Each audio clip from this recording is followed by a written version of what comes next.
بسم اللہ الرحمن الرحیم، السلام علیکم ورحمۃ اللہ وبرکاتہ۔ جی ناظرین، کیا حال ہے؟ ٹھیک ہے، خیریت ہے؟ مزاج گرامی کیسے ہیں؟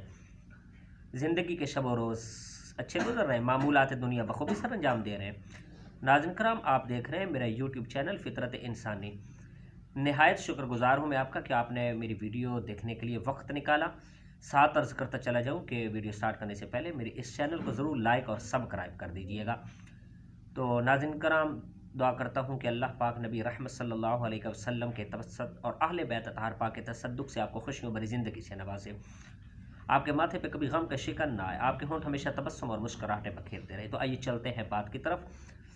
ناظرین کرام، ترک، شام، اردن، جارڈن، لبنان برا انتہائی خطرناک زلزلوں سے لرز اٹھا۔ سوموار کی صبح تقریباً 4:15 بجے اس زلزلے نے ایسی تباہی مچائی کہ ریکارڈ کیا گیا کہ تاریخ میں کبھی بھی اس طرح کے زلزلوں سے اہل زمین کا واسطہ کبھی نہیں پڑا۔ ترکی میں جو امدادی سرگرمیاں ہیں وہ زور و شور سے بنسبت شام کی جاری ہیں۔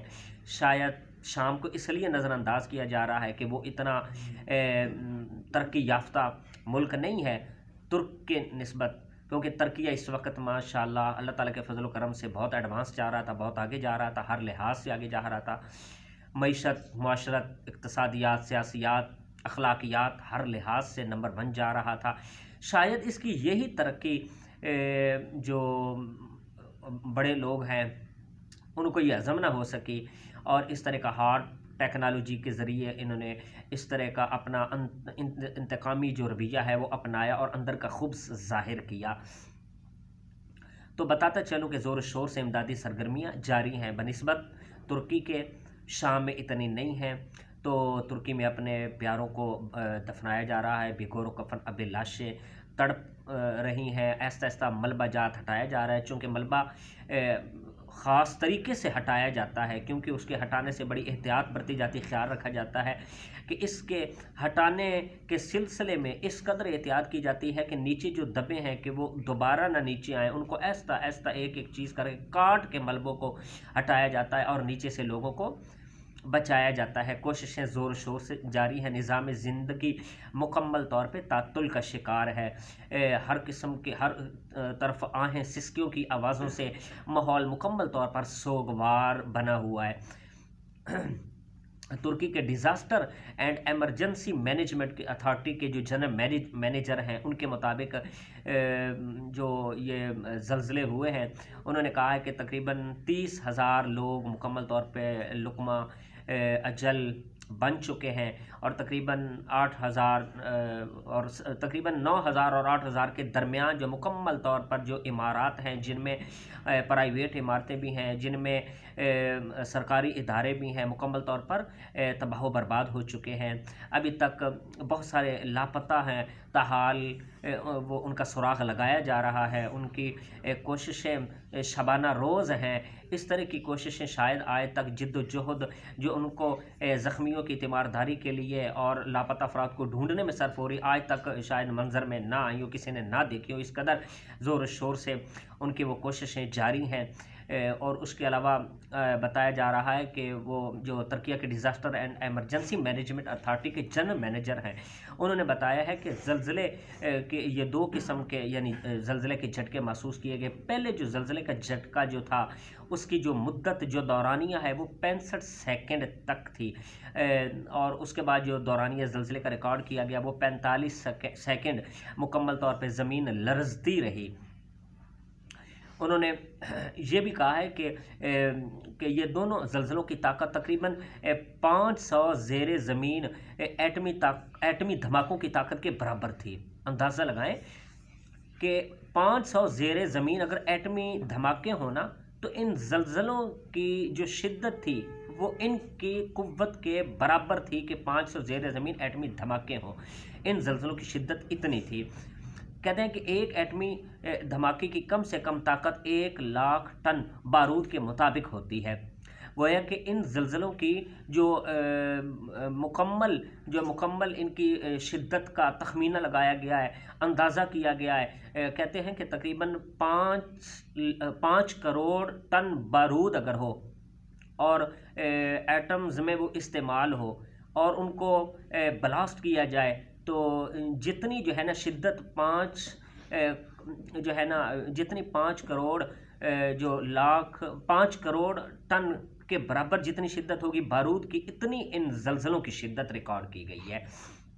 کہا جا رہا ہے کہ اگر یہی ایٹم، اگر اتنے بارود بھرے ایٹم فضا میں یا زمین پر بلاسٹ ہوں یا زیر زمین اگر پھٹ جائیں، تو ساری زمین اور اس کے اوپر رہنے والے جاندار پل دو پل میں تباہ و برباد ہو سکتے ہیں۔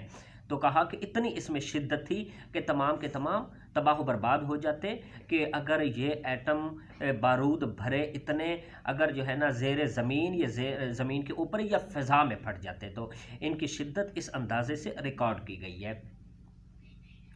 کہ disaster and emergency management authority کے جنرل مینیجر بڑے ہولناک اور عجیب طرح کے انکشافات کر رہے ہیں کہ اندازہ لگائیں کہ ایک ایٹمی دھماکہ جو ہوتا ہے اس کی کم سے کم کہتے ہیں کہ 1,00,000 ٹن بارود کے مطابق طاقت ہوتی ہے، اس میں ایک ایٹمی دھماکے میں 1,00,000 ٹن بارود کے مطابق ہوتی ہے۔ اگر ان زلزلوں کا حساب لگایا جائے 1,00,000 ٹن بارود کے مطابق، تو ان تمام زلزلوں کی جو شدت ریکارڈ کی گئی ہے وہ 5 کروڑ ٹن کے برابر ہے۔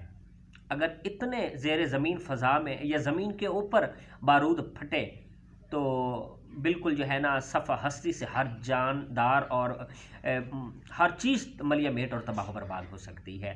تو ناظرین کرام، آپ اسے اللہ کا کہر سمجھ لیں، آزمائش کہہ لیں، کچھ بھی کہنا، یا ہاتھ ٹیکنالوجی کا ذریعہ یا اس کی کارگزاری، کچھ بھی کہہ لیں، لیکن میں کہتا ہوں کہ جو کچھ بھی کہنا قبل از وقت ہوگا۔ فی الحال تو ہم حسن ظن رکھتے ہیں کہ اللہ کریم سے اپنے گناہوں کی توبہ چاہتے ہیں، اللہ کریم کے حضور عاجزی انکساری کرتے ہیں کہ تمام مسلمان بلکہ تمام انسانیت کو ہمیشہ اس سے بچائے رکھے، سب کی حفاظت کرے۔ آپ وہاں جا کے دیکھیں کیا صورتحال ہے، لوگ تڑپ رہے ہیں، آہوں سسکیوں بھری آوازیں آ رہی ہیں، لوگ اپنے پیاروں کو یاد کر کر کے تڑپ رہے ہیں، رو رہے ہیں۔ ان کی تسکین کے لیے اگر ہمارا ایک لفظ بھی شاید ان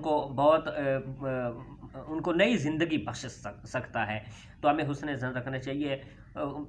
جو کچھ بھی کہنا قبل از وقت ہوگا کہ آپ ٹیکنالوجی کے ذریعے ہے یا اللہ کی آزمائش، عذاب، قید، جو کچھ بھی ہے، ہم اللہ کے دربار گوہر بار میں دعا کرتے ہیں کہ یا اللہ، ہم کسی چیز کے نہ تیری آزمائش کے متحمل ہو سکتے ہیں، نہ تیرے قہر، نہ تیری عذاب کے متحمل ہو سکتے ہیں۔ اللہ کریم کی ذات رحمان الرحیم بھی ہے، اس کے ساتھ ساتھ قہار الجبار بھی ہے۔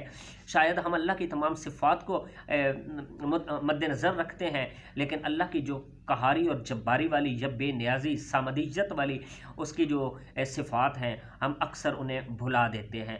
تو کبھی بھی اس کی رحمان الرحیمی کی صفت کو مد نظر رکھنا چاہیے، لیکن قہاری جباری والی جو اس کی صفت ہے اور سامدیت والی جو بے پرواہی اور غنی والی جو صفت ہے، اس کو بھی مد نظر رکھنا چاہیے، اور اللہ کے حضور عاجزی انکساری کرتے رہنا چاہیے کہ اللہ تعالیٰ ہمیں اپنے عذابات سے بچائے رکھے، آزمائشوں سے بھی بچائے رکھے۔ اللہ تعالیٰ جو وہ متاثرین ہیں ان کی مدد فرمائے، ان کے لواحقین جن کا غیب جدائی کا غم کا کبھی فعل نہیں ہو سکتا، ان کے غموں کا مداوع بہر صورت تو نہیں ہو سکتا، اللہ کریم ان کو صبر جمیل عطا فرمائے، لواحقین کو صبر جمیل عطا فرمائے، جو شہداء ہیں ان کی بخشش فرمائے، اللہ تعالیٰ سب کی حفاظت فرمائے۔ ساتھ میں اجازت چاہتا ہوں، اللہ تعالیٰ ہم سب کا حامی ناصر۔ السلام علیکم۔